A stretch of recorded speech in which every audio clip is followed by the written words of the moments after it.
Good morning, everyone, and welcome to Beyond the Hill for and with others. Thank you so much for joining us today. My name is Christina Casey, and I am on the Women in Business Conference Committee. I am a junior at the college pursuing a major in political science and a minor in business, ethics, and society. I am also working towards a business fundamental certificate through the Ciocca Center. And now it is my pleasure to introduce you to our three panelists. Alyssa Trometter graduated Holy Cross in 2008. She is the Deputy Director of External Affairs at the Clinton Foundation, where she leads academic partnerships, enrollment, engagement, marketing and communications, and the design and implementation of the Clinton Global Initiative University's curated year-round program. Katie Deering-Pizzone is also a 2008 Holy Cross graduate. She is a Director of Service Line Fundraising at Hospital for Special Surgery, where she works with patients in finding ways to express their gratitude through philanthropy. She has spent her career advancing the missions of education and healthcare organizations through securing critical funding. Kristie Giannetto graduated Holy Cross in 2007. She is the Deputy Director of Philanthropy at the Nature Conservancy's Connecticut chapter. She is responsible for team management and operations, including staff supervision, revenue forecasting, budgeting, and fundraising performance metrics. In addition, she is the team liaison to the Tackling Climate Change and Building Healthy Cities teams, as well as the relationship manager for the growing Women in Nature leadership supporters. I would now like to introduce you to our student moderator for this discussion, Morgan Vacca. Morgan is a current sophomore at Holy Cross. She is an accounting major and works as an intern in the Office of Community-Based Learning at Holy Cross, which seeks to connect academic learning with civic engagement. The Office of Community-Based Learning prepares students for a lifetime of learning and moral citizenship by requiring students to reflect upon the moral and ethical questions of social responsibility, while also considering how their unique gifts can be used to positively contribute to society. Now, I will turn the floor over to Morgan to begin our discussion. Good morning, everyone. Thank you so much for being here. And I'm so excited for this discussion and to hear what you all have to say. So our first question is just a general discussion question. It's what was your major and what campus organizations were you involved in at Holy Cross?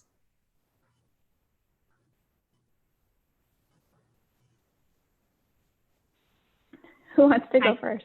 Yeah, you go, Kristie. Yeah, and Morgan, if you want one of us to chime in, just feel free to say. But I was an environmental studies and Spanish double major, and the two campus groups that I participated in the most, I co-led Eco Action and then was also part of Women's Forum. I'll go next. Hi, everyone. So great to be here. During my time at Holy Cross, I was a history major and actually created my own minor in Indigenous studies. And I was on the women's rowing team and also was active in admissions. So I was a senior interviewer, tour guide, and I also was a summer and fall orientation leader, as well as Gateways OL too. Katie? I was a religious studies major, philosophy minor, and Asian studies concentrator. So I had a great experience with a lot of different things. And like Alyssa, I was very involved with admissions, senior interviewer, tour guide, also an orientation leader. I led an Appalachian spring break trip my senior year and really enjoyed that. And was involved with some student government things and some retreat activities through campus ministry as well. Okay, thank you so much. So I don't know if you want to keep the same order, switch it up, but I have another general discussion question. What is your passion and how did you discover it?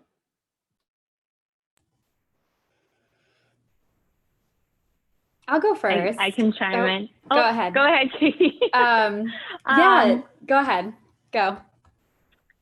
So I was gonna say, just chiming into the minor on Indigenous studies, I think that was something that I discovered at Holy Cross through Native American history, and certainly through study abroad at Holy Cross, going to Australia, and getting to study Aboriginals. It kind of led to my current side passion, which is a continuation of kind of Aboriginal movements in Australia and their transnational ties to the state.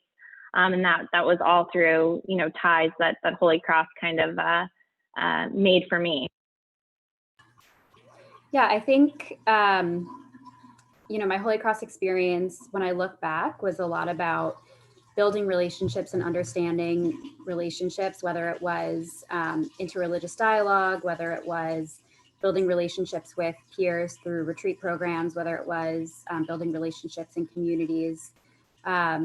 So it led me to really, build a passion for fundraising and building relationships. And it was after Holy Cross that I also found out I had an interest in business. So how can I meld building relationships for social good? So that's what's kind of driven me to where I am now. Thank you both.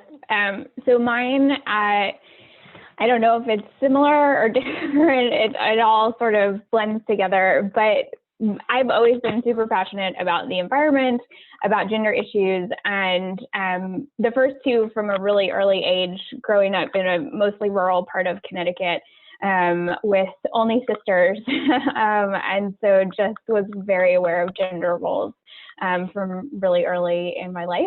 And then travel is the third one, and that I didn't really know that I was passionate about until I started studying. Well, I studied abroad also with Holy Cross and St. Andrews, and then worked for a philanthropic travel company after I graduated and had the opportunity to travel to places I never even imagined I would get to go to. And it's the lifelong learning and the combination of all of those three things that I get to do on a daily basis now. Not so much the travel during the current time, but the rest of it, yeah. Thank you so much. It's so interesting to hear about.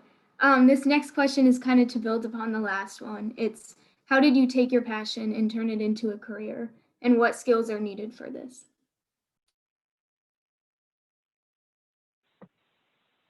I can hop in first. Should we just go in reverse order? Okay, so I think for me personally, it was a lot of trial and error and just guidance, and taking every position that I've had and all of the things that I do outside of my work life in terms of service and in my community, and just figuring out what I really loved, and every step of the way saying, okay, these are the things that I want to bring into the next position I have, and these are the things maybe I'll leave behind. And then it was a lot of guidance. I've had just a great network of sponsors and mentors and coaches, and they're like, I cannot say enough about how much that helps. Yeah, when I was about to leave Holy Cross, I was pretty clueless on what I wanted to do. And I took a lot of interviews through I don't know what they call it, career connections or whatever. And I remember sitting in so many and just thinking, wow, this is not what I want to do.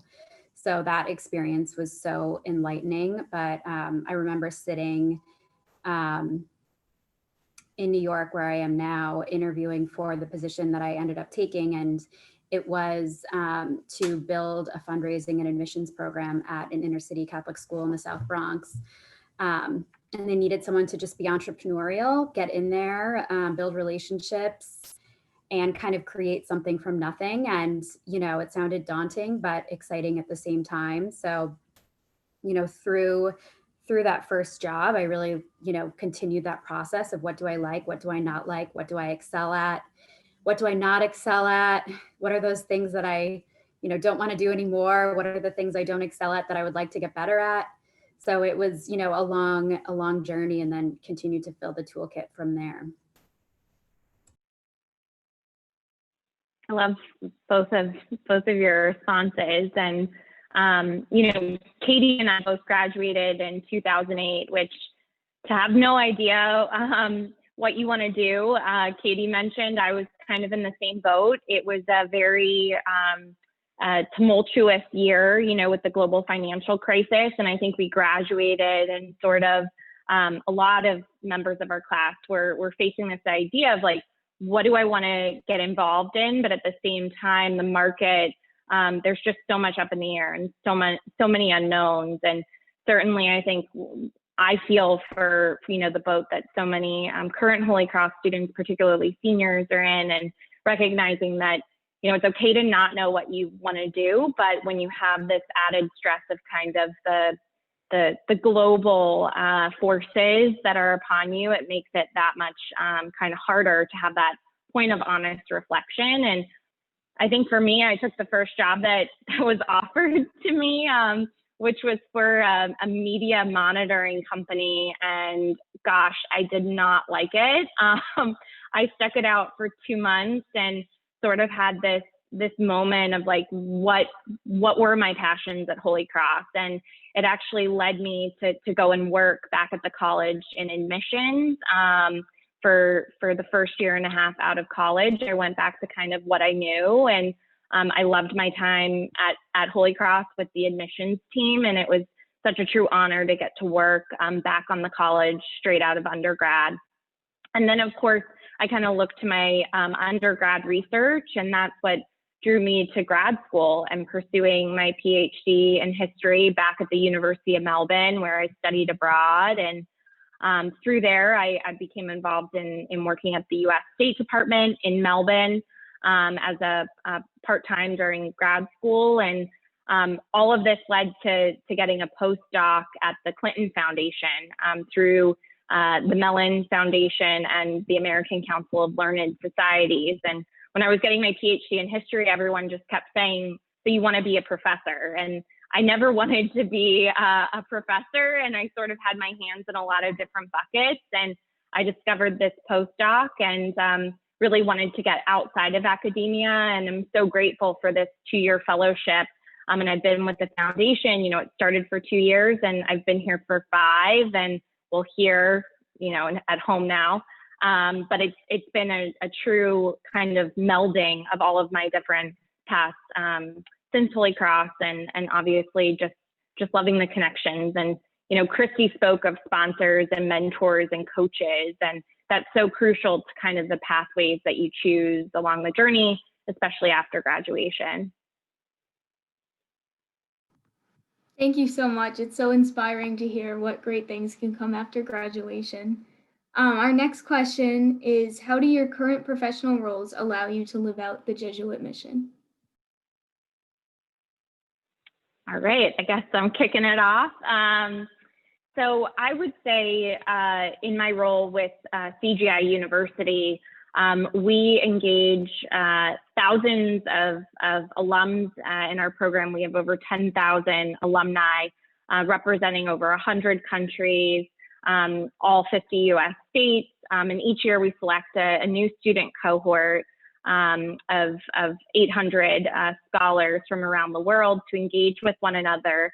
And students come to CGIU, they apply. Our applications actually open right now through January 15th. They apply with a commitment to action, which is essentially a social impact project to tackle a challenge, an issue that they've identified in their community. It could be in their state, it could be in their country or the world.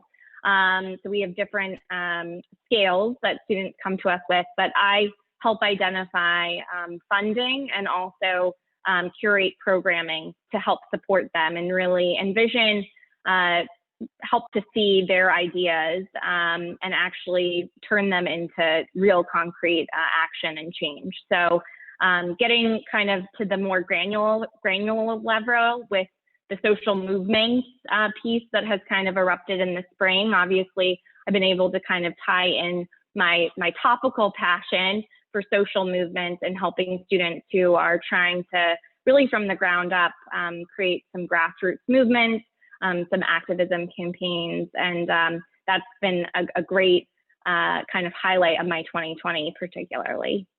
Katie? Yeah, thinking about men and women for others, it's something that, continues to pop up. And, as alumni, we have great opportunities to continue to take advantage of things that remind us of that. But I would say in my job right now, I work closely with surgeons that, you know, are really busy taking patients and doing research, but there are so many things that, and so many ideas that they have to improve care and to improve and to make, you know, scientific breakthroughs that, you know, where's the money for that, right? So it's really trying to build relationships with those patients who could make a huge difference and walk with them on that journey to doing so. So it's, you know, it's really fulfilling to kind of build those relationships, bridge those relationships, and help to really make a big difference. For example, right now I'm working with our joint replacement surgeons to try to figure out how to prevent infection and how to best treat infection, and how to increase bone healing in the lab, and, you know, what can make surgery more successful, what can help patients get better faster. And there are so many, you know, it might seem very nitty-gritty, but at the end of the day, you know, we're a very mission-driven organization at Hospital for Special Surgery. It's helping people move better and live better. So, you know, I really feel very engaged in that mission, and very empowered to make a big difference and contribute somewhere where only really, you know, fundraisers can contribute. And I'm sure, you know, Kristie probably has similar experiences in the work that she does. Yeah, thank you, Katie. So Katie has talked a couple of times about relationship building, and that is so critical to everything that we do at Holy Cross and then take out into the world. It's carrying those relationships and that communication and those values. And so in my day-to-day, it is very much about relationship building, and meeting people where they're at. And so it's whether I'm working with a principal gift level donor about what they want their legacy to be in their lifetime and how that's related to protecting the planet. Or I also serve on our diversity, equity, inclusion, and justice team, and looking at making sure that our work touches down in every single community and that we're listening to every single community, because everybody needs the planet. Like, we cannot do anything without it. We can't survive. And so it's about all people and making sure that we're protecting the lands and waters on which all life depends. That's the mission of the Nature Conservancy. And I mean, it's completely related to everything that we've talked about.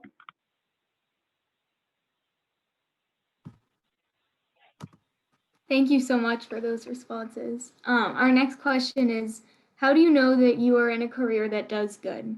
What are the signs? Katie, do you want to go first for once? I'm happy to kick us off in reverse order. Yeah, Kristie, I like our order, our round. You can go ahead. Okay, so at face value, I feel like I just know, but there are so many different signs. And one of the biggest things is that people tell you, and I have the opportunity to work with some of the most incredible people that I've ever met, and to have them, to visit them within their communities and say, like, you installed this rain garden and now my home doesn't flood when there's storm surge because of climate change. It is literally meeting people on the ground and hearing those stories is probably the most impactful thing to know that what I'm doing is good. Yeah, I think those stories are those moments where you just kind of say, wow. One of the surgeons I work with, he was featured in New York Times Magazine a couple weeks ago with this huge spread of how he saved a veteran's life and, you know, helped her, you know, regain a new lease on life with this new prosthetic leg. And now she's rock climbing, and, you know, it's something that he pioneered at HSS. And so there are those big moments. But I think, you know, in the day-to-day, it's a lot of feeling fulfillment. And I would say too, any students listening that haven't chosen what they want to do, you know, the nonprofit sector is a great place to go to find fulfillment, but that is not the only place, right? I mean, you can find fulfillment selling a product you believe in. You can find fulfillment, you know, working for a company whose values you believe in. I think it can be really broad, and it's been really great seeing my Holy Cross friends, you know, find fulfillment all across the board. So it's really, you know, in the day-to-day, are you feeling like you're doing some good? So I think it, you know, there are those big moments, those big wow moments, but also it's the everyday as well. Katie, that's such a great point. And I think through my work with the Clinton Foundation, we certainly engage with corporations who have CSR arms, corporate social responsibility arms, and some that don't, and come to us, you know, really wanting to map out their social responsibility work. And within business, you can certainly find that. And so if you're on the job hunt, certainly look to corporations who are kind of leading the charge. And I've really enjoyed working with some of our partners in mapping out their CSR work. I think for me, with the Clinton Foundation, we really are deeply invested in carrying on President Clinton's legacy and time in office. And so it's all about, for us, putting people first. And I've really seen that with 2020 being the year that it has been. Of course, it is not business as usual for us, like many foundations and NGOs across the world. So we've really mapped out our COVID-19 response to include our dissemination of hundreds of thousands of meals, particularly in Arkansas, outside the Clinton Presidential Center, where we have many foundation employees working every day to ensure that local Arkansans have meals on their table. We've also had, with our Too Small to Fail community work, an indoor activities kit that's been distributed to parents around the world, utilizing this kit to keep 0 to 3-year-olds engaged and talking, reading, and singing during this time, even while parents are trying to work during the day. And then specifically through our university work, we've actually given out over $100,000 of early stage seed funding to our student entrepreneurs who are tackling COVID-19 at their universities, of course, within their state communities, and then, of course, some who are even trying to work on PPE supply chains worldwide. So I think during this time, really, it's seeing that our various programs, our various initiatives at the foundation are really rising up to try and tackle, you know, COVID-19 and our current global pandemic. Thank you so much. You've all kind of touched on this one a little bit already, but our last kind of discussion, general format question is, how does your role address the challenges that we are facing in the world today? Well, that is a great question, Morgan. And I think if I had the answer, we'd all be better off today. I think really, I mean, there's so much that kind of goes into where we're at today. And of course, I recognize that so much in the US is kind of up in the air. And then, of course, you see the world sort of looking at the US right now for kind of what's to come with our political situation at the moment. And I think so much is going to change for us in 2021 on so many levels. I think it's really bringing people together and encouraging dialogue. And I think that's really the most important thing that we can do. And as Americans on this panel, I think it's very easy to kind of right now get into your local bubble and certainly have a very Americanized approach. Kristie mentioned, you know, the lack of travel right now. And of course, we all, I think every one of us misses the ability to travel, whether it's, to a neighboring town or a different state to see family or friends, and then of course to another country. But utilizing Zoom and really engaging in dialogue with people who are in different countries. I have found my actual alumni network through the University of Melbourne. I'm a part of our New York City Alumni Association. I sit as vice president, and just this week we had a call. Of course, due to the time change, I was up at 5 a.m. and my partner, he was like on my case, why do you have to get up for this call?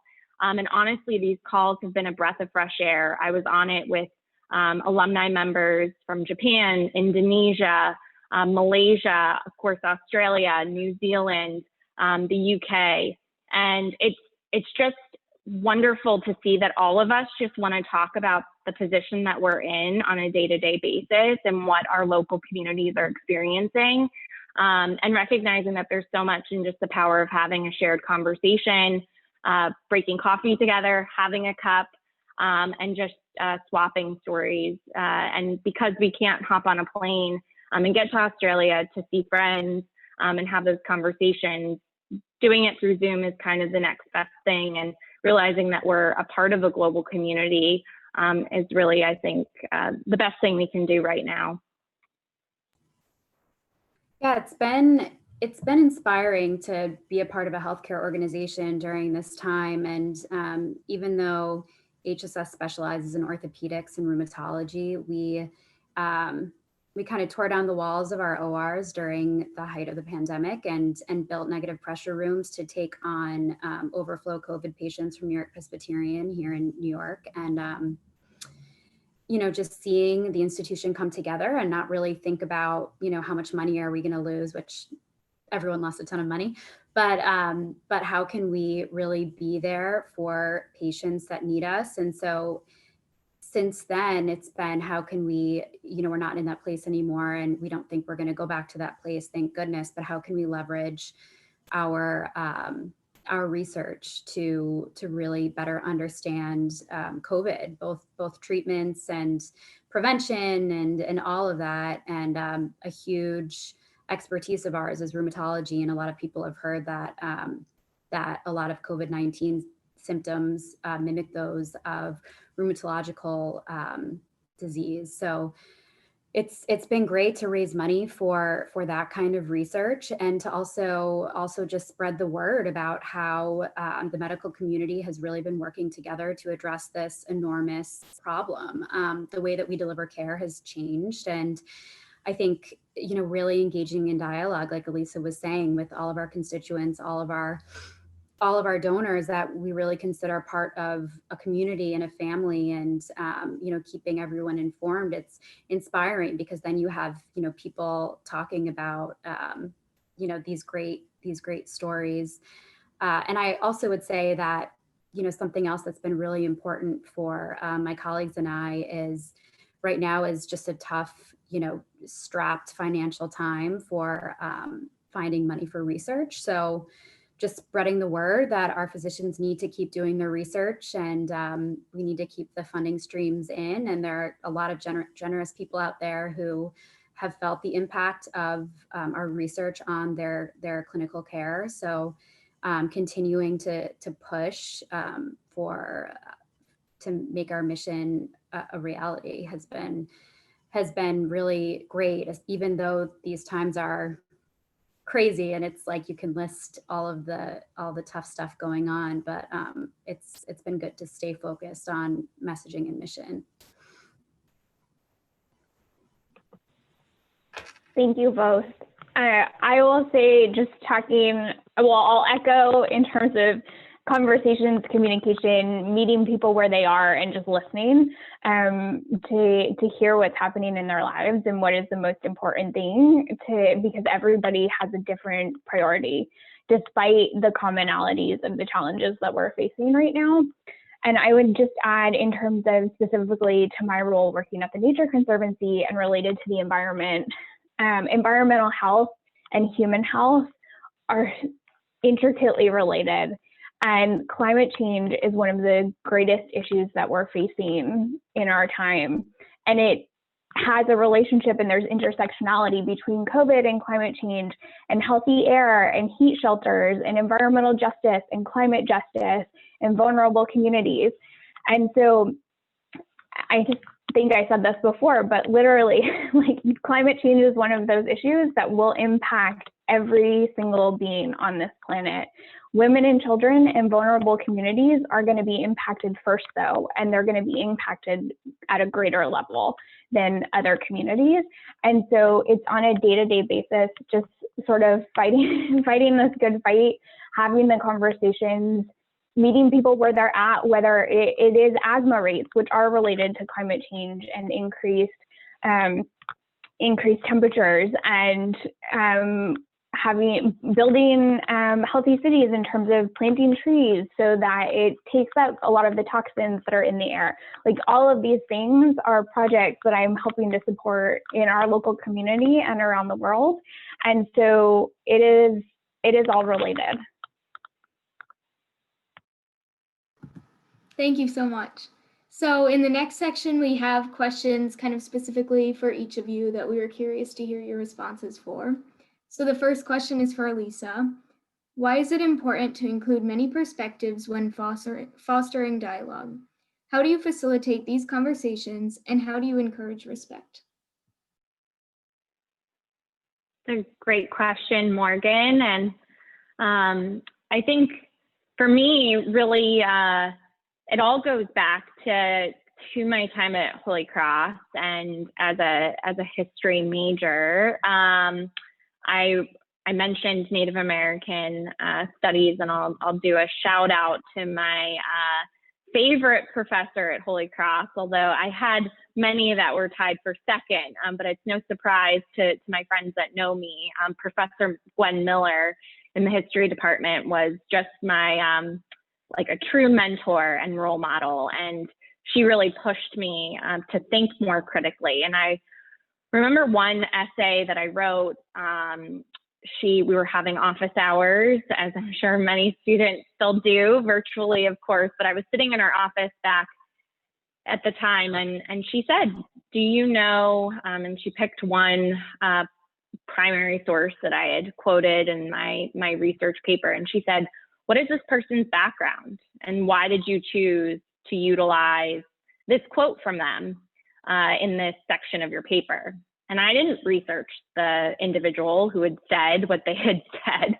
And she said, really, you need to look at your bibliography, and every person that is a part of your research, you should know their background, because everyone carries their own inherent biases, whether it's where you grew up, where you went to college, where you work.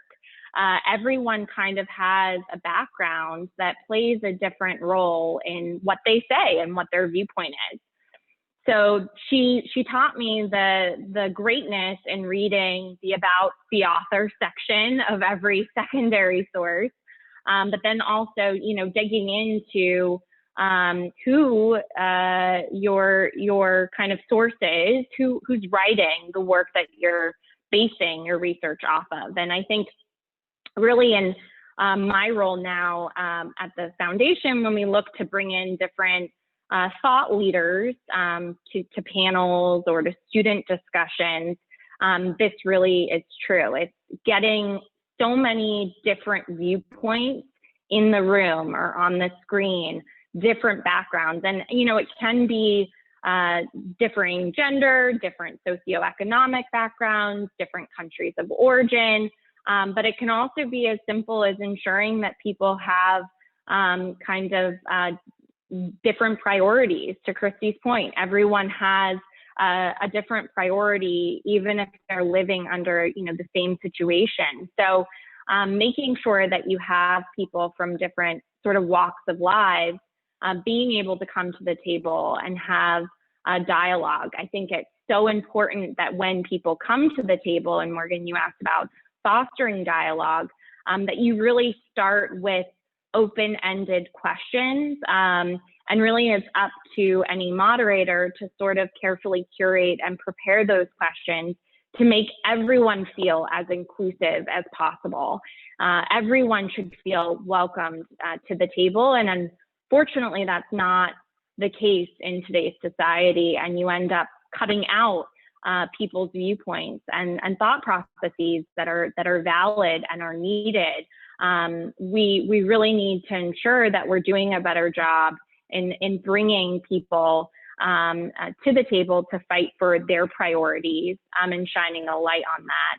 And I think within the work at the Clinton Global Initiative University, with the work that we do with students, it's ensuring that we have a globally diverse cohort and that we're now in this virtual reality structuring breakout discussions that really bring together students from all different parts of the globe to have constructive dialogue. And of course, it goes back to us carefully choosing those prompts. But that was a great question, Morgan. Thank you for posing that. Thank you. That's so interesting to hear about and to think about, especially in times like these. Our next question is for Katie. So how has your role in fundraising changed during the pandemic? Are people looking to express their gratitude through philanthropy more or less than before? You know, that's a really interesting question as well. I think I'm still trying to figure out that answer every day. But I would say that people right now, you know, if people hold gratitude, then they want to be able to show that gratitude in some way. You know, I don't think that there's a change in the degree of gratitude or how much people want to express it, but I do think, like we've talked about, there are so many other competing economic, emotional, other interests right now, and there are so many competing, you know, philanthropic priorities, right? So I've spoken to a lot of folks over the past couple months who have said, yeah, I'd love to give to this initiative. It means a lot to me, but I've already committed, you know, $2 million to PPE and, you know, earlier in the year, and 500,000 to this election, you know, on one side or the other. And we're just in a very, very high emotion time. So like Kristie said a few times, it's really meeting people where they are. And like Alyssa said, a lot of open-ended questions to just try to understand what is going on with folks. And you know, every year we have different fundraising goals and metrics, and you know, they're not looking the same as they did back in January. They've been adjusted quite a few times. But I would say that level of gratitude and people wanting to give back is still there, and people want to engage in conversations around things that mean a lot to physicians who have transformed their lives. But it's just really trying to figure out where we sit among so many, you know, competing interests. Thank you so much. Sorry, Morgan. I'm going to answer a little bit of Katie's question too, if that's okay, because I also live in this world every day, and everything that Katie said is absolutely true. And I would also just add, as I'm sure, Katie, you work with donors who have worked with you for years, and you've built these relationships where you're able to have these very open conversations. And this year, hopefully, is a unique year. And maybe next year too, as things continue to evolve and get safer and priorities change. But in the grand scheme of things, I work with a lot of donors who have been with us for years. I mean, one of my donors has given every year for the last 45 years. And he's still giving this year. It doesn't look the same as it did last year or even the other 44 before it. But it doesn't mean that next year and the year after won't be different. Like when you are genuinely communicating with people and you have built that relationship, you're able to be in it for sort of the long haul, build lasting, meaningful relationships. And I think that even though our fundraising doesn't look the same that it has even in the last 3 years, this year, I'm hopeful for the future that we'll get back to a place because people are going to continue to care about their core values. Sorry. No, thank you so much for that. It's so inspiring and almost gives you peace of mind to know what great things people are doing. And so our last question is directed towards Kristie. Does the Jesuit value of service motivate you in your role to protect against the harmful effects of climate change? I'll be short because I feel like I've talked about this a little bit already in some of my other answers. But yeah, I mean, hands down, I'm in my job. The primary reason is for the mission. And every day I get to work with people and the environment and do things that I care very deeply about. And I would also invite Katie and Alyssa, even though your roles don't necessarily relate to climate change, I would imagine that you felt the same way though.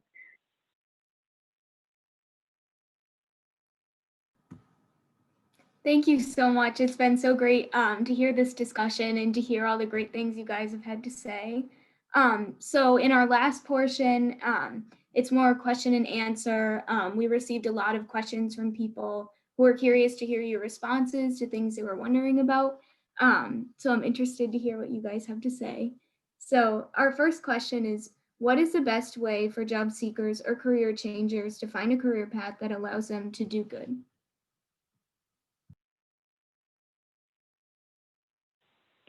Are we going in reverse order still? Sure. That makes sense. Okay. Sorry, can you tell I'm very process oriented? So this is what I do for my job. So I would say I think Katie touched on this earlier as well in terms of looking at nonprofits and sort of the things that you know are your core values and that you care about. And just doing that research and having conversations. I am a person who does not love networking. I am very introverted, and so it is sometimes painful for me to do it, but it does pay off. So for any current students going through this, I know that virtually it is also really hard to network, but have as many conversations as you can, because it definitely helps to figure out what's out there. And then the other thing that I would say is just exploring different graduate school opportunities if that's what you think is in your future. I have an MBA in nonprofit management and social impact, and I didn't know that existed or that it was something that I even wanted to do until I started looking into it. Yeah, I would echo that. I think you just got to get out there as much as it takes a toll on your schedule, and it sometimes is really putting yourself out there can be difficult. Go to those grad school fairs, go to those job fairs, send a cold email to a Holy Cross grad on LinkedIn. All of that stuff has really led me to where I am today, really figuring out, okay, this kind of job and career sounds great, but what are the skill sets and what are you doing day to day? And those kinds of questions, as simple as they might sound, you can get great insights from talking to people. And I had a similar experience with grad school to Kristie, and I wouldn't have known about my grad program until I looked into it, and didn't even know it was something that would have sparked my interest until a couple of years after Holy Cross. So the process continues. I continue to send those cold messages to people for conversations, just to learn more about, what my path is going to look like in the future. It's, I think I'm 12 years out now, and the path continues. So just keep having those conversations, and keep also just talking to your friends about paths as well. I've learned so much from my peers in terms of how they go about things as well. Both great answers. So I would say to just in talking to a lot of Holy Cross students over this time of virtual networking, and it's been great that students have kind of taken advantage of the Holy Cross alumni network. And of course, every time I speak with a student, it comes up, so what are your passions? What would you like to do? And I think there's sort of this idea when we schedule calls that I'm going to talk about, all of the fun that's involved with the role. And of course, getting to work with President Clinton and Chelsea, so much is a true honor. And I love that part about the job. I love working with our students and getting on Zooms and hopping on panels and working with our professors and administrators. But many days, it's a lot of emailing and a lot of, I also manage a team, and it's a lot of HR processes that come to play as well. And as I started to kind of move up over my time with the foundation, I looked at adding HR on to kind of my role. And this was a strategic, stretch that I wanted to take. And I remember my boss saying to me, like, your programmatic work is going to have to kind of be delegated if you want to start to manage a team. And so I actually just this year I delegated a large chunk of my university portfolio, and these are professors and administrators I've worked with for 5 years, and relationships that I love and adore. And it's like, nighttime happy hours with administrators around the world. And it was something that had to give. And I think as you move up, it is this like existential kind of crisis of like, what do I want my job to look like? What do I want my day-to-day to be? Is it really the project program manager piece, or is it more internal kind of layers of support that you provide in navigating and supporting a team to really drive programmatic pieces forward? And I think for me, I've really found a true passion in managing a team. And although it's internal work that our external partners do not get to see, and I love the external work I get to do, especially during this time at year end with reviews, getting to really push my staff forward and think critically about the next step of their professional journey. I feel like that's become a passion of mine that I didn't necessarily have even 2 years ago. So what I say to students is, you're not going to have the most glamorous job, certainly right out of college, but even throughout your professional career, you're going to kind of have to sometimes take a back seat on projects that you might want to be involved in, because you do need to delegate and allow others to shine, stretch themselves, and also stretch yourself in a different way that might not be the most external, most exciting facing thing, to let others shine. So I think, tempering expectations as you move throughout your professional journey, and knowing that sometimes you won't have the most passionate kind of projects on your day-to-day, or even your month-to-month or year-to-year, but you're working towards really making a difference and supporting other team members who might be able to push their passions forward for that stretch of time. Thank you so much for those responses.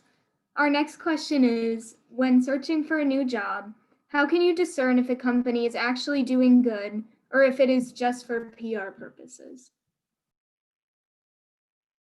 Oh gosh, I'm up first. I think, it's really all about the research. But again, utilizing the power of networking, and we've all spoken about this, but connecting and using the Holy Cross Network on LinkedIn is just, I've never had someone reach out to me through the Holy Cross Network asking to chat about the Clinton Foundation. I've never not responded.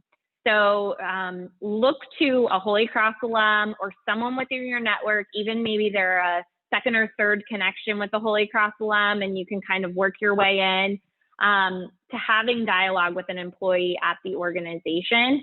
But if you don't have that direct connection, I would say making sure that you're doing your due diligence and relying on sources that are out there.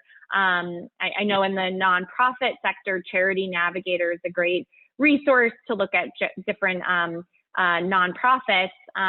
So that's a wonderful kind of resource for students who are looking at the nonprofit world. But I'll let Katie and Kristie chime in as well.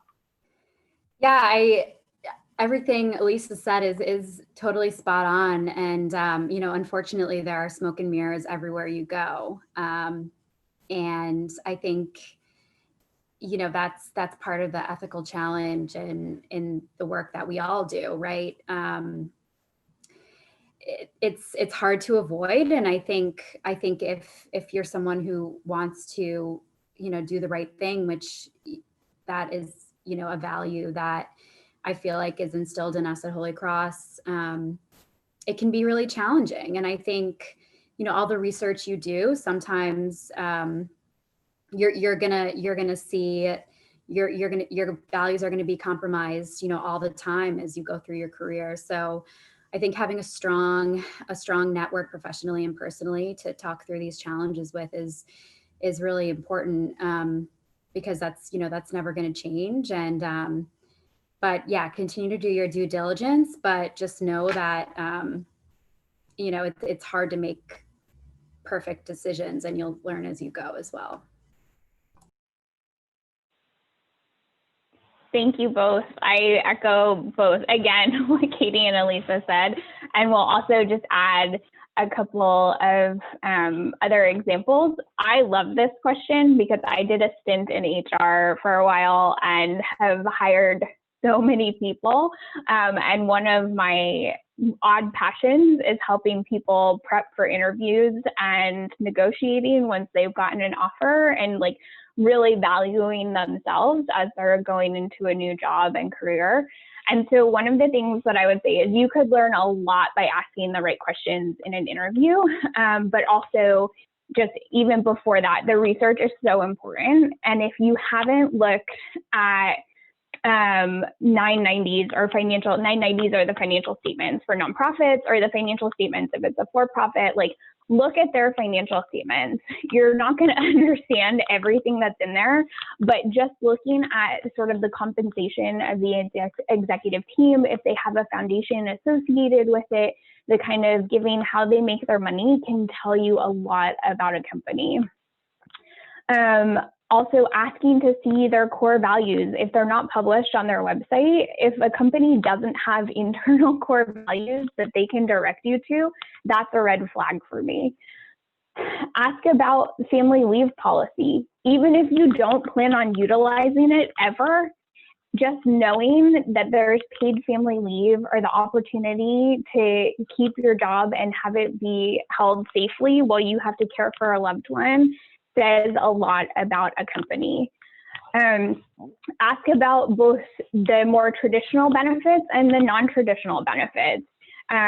If there is educational reimbursement, how vacation and sick time is used, does it roll over, do you get to keep it, and do you lose it? The way that a company treats their employees can tell you a lot about whether it's the smoke and mirrors that Katie was talking about, and whether or not they actually are living the values that they're professing out to the world publicly.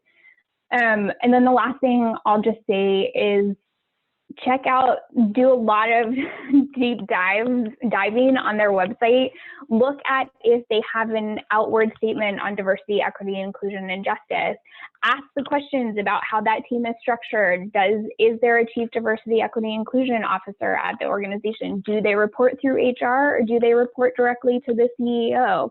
What is their ethics and compliance like? Check out the board. Who's on the board of the organization? Is it a fiduciary board? There are all of these different things that, and clearly I'm super passionate about this. There are lots of really tangible things that you can do to know, or to set yourself up for success in entering a company. Ultimately, until you're there doing the day-to-day, you're not really gonna know, but there's a lot of stuff you can do beforehand. And I just have one more thing to add to that. You both talked about the 990s, and I'll just say from personal experience, I've recused myself from a few searches after, getting far along in an interview process and asking either the executive of the organization or the board questions about the 990s. And I've gotten some very surprising answers that I didn't think were satisfactory, whether it was, huge bombs dropping that I wasn't really made aware of until I asked, or just answers that, just didn't seem truthful. So really learning how to dive into those statements is really, really important. Thank you so much. That's such an interesting topic, and it was really great to hear your thoughts on it. Our next question is, how would you recommend speaking up about an issue or raising a concern to a person in a higher position than you?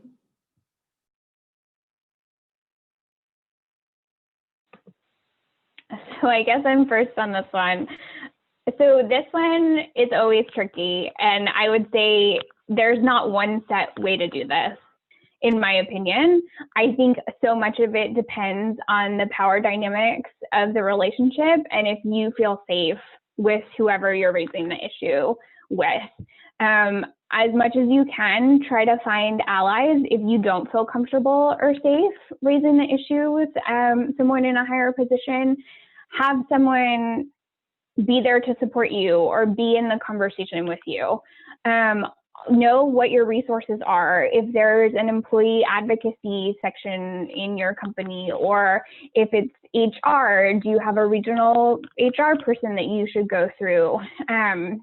There are lots of different options, but I would also just say the last two things, I guess, is I find that it helps me in conversations that can maybe be tense to write down my thoughts and what I want to communicate in advance, and schedule a dedicated time with the person you want to talk to so that it's not sort of just a knock on their door and interrupting them at a time when maybe they're already really stressed and really busy and they're not going to be in a place to receive what you have to say. Yeah, I think, and then ultimately, if you do need a resource or a mediator, like know if your company has that available to you. But I think, well, I always encourage people to speak up for yourself because not a lot of places are going to do that for you. I'm also a supervisor like Alyssa, and this is like one of the things that I take super seriously with my staff. And if you are a supervisor eventually, tell your staff that you're there for them to have these conversations and that you're open to feedback, because unless you say that, they're not going to know. Yeah, I think this is a really tricky one, but I've found it really important to avoid, office gossip at all costs. I think when you do have, a concern that you want to bring up with, if it's your direct manager or even someone higher than them, you really have to, do that work of bringing it to your direct manager first, and being clear. Like Kristie said, it is helpful to write things down if you're nervous, to make sure you say everything you want to say.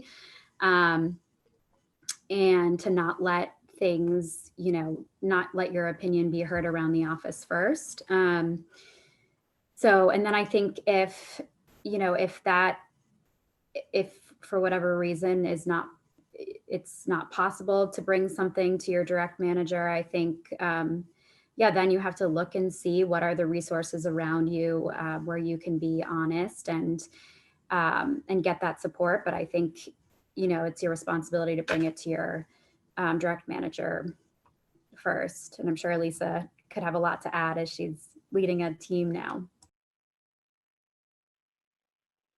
Yeah, I think this is such a loaded question. And I think this being a conference for women, it's that much more loaded, because the first thing that comes to my mind is, well, are you approaching a man, a woman? Like, what's the dynamic here just based off of gender? That's the first thing that kind of comes to my mind, because I do think within my professional career, I think I've learned that, there's so much around gender in the workplace, and you have to realize the way that your communication style is taken on, especially as a woman and a female leader.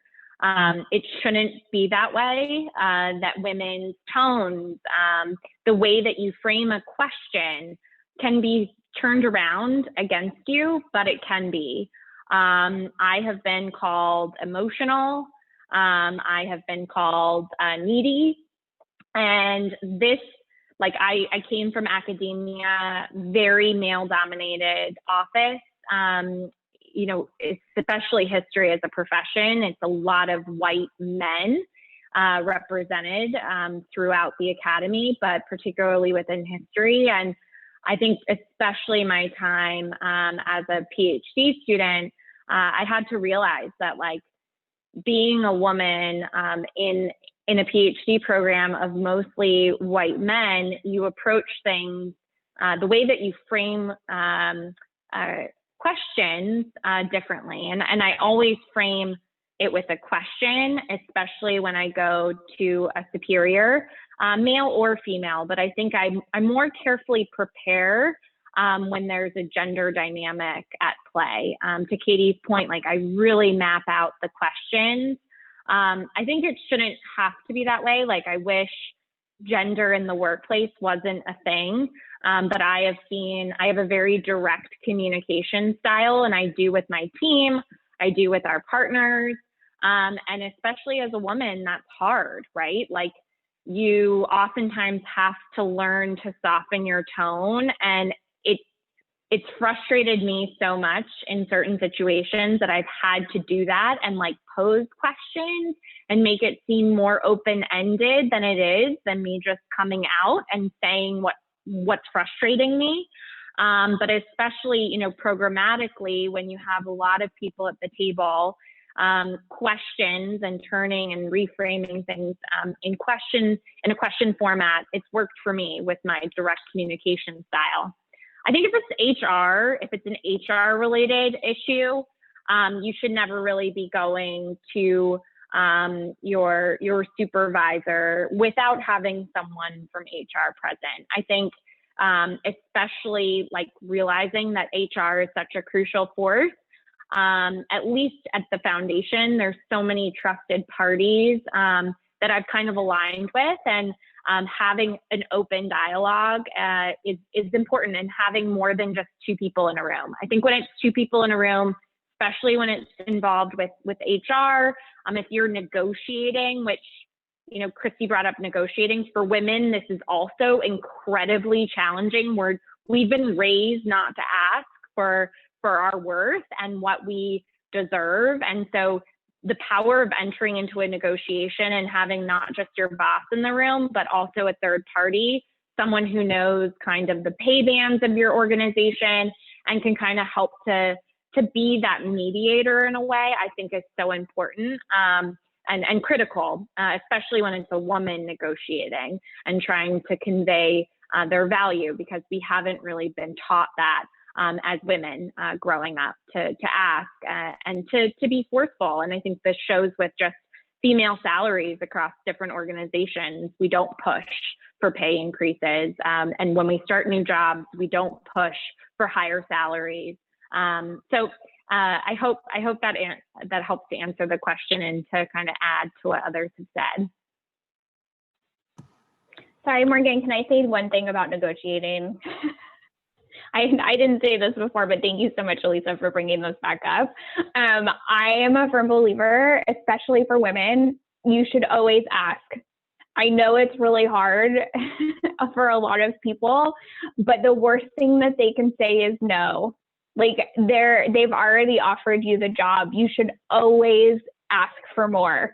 Most companies out there these days, whether it's nonprofit or for-profit, expect on incoming employees to negotiate for their salary, and there's a budget range that they budget for. So you should always, always, always ask. And if you're nervous about it, again, write down in advance what you want to ask for and frame it. It's like there are all sorts of resources online for the way to frame negotiating based on benefits, on the actual salary amount, on vacation, all of this other stuff. But also, if it comes down to it, if there's like a favorite song that really psychs you up or like makes you feel powerful, or power posing, that is a real thing that is scientifically proven. All of my Holy Cross friends, if they watch this, they're going to laugh at me about it. But like, it is real. And the number of people that I have told to power pose before negotiating or interviewing have always come back to me and said, wow, that really works. So I'll get off my soapbox there. But like, again, I'm very passionate about this stuff. Thank you so much for all the great things you've had to say, and thank you so much for letting me be a part of this great discussion. At this time, I'll turn it back over to Christina. So as Morgan was saying, we just want to say thank you to Alyssa, Katie, and Kristie for your thoughtful remarks. And also thank you, Morgan, for leading this discussion. You did a great job. Thank you all for joining us here today. Yes, claps for Morgan. Thank you all for joining us here today, and we hope you enjoy the rest of the conference. Bye.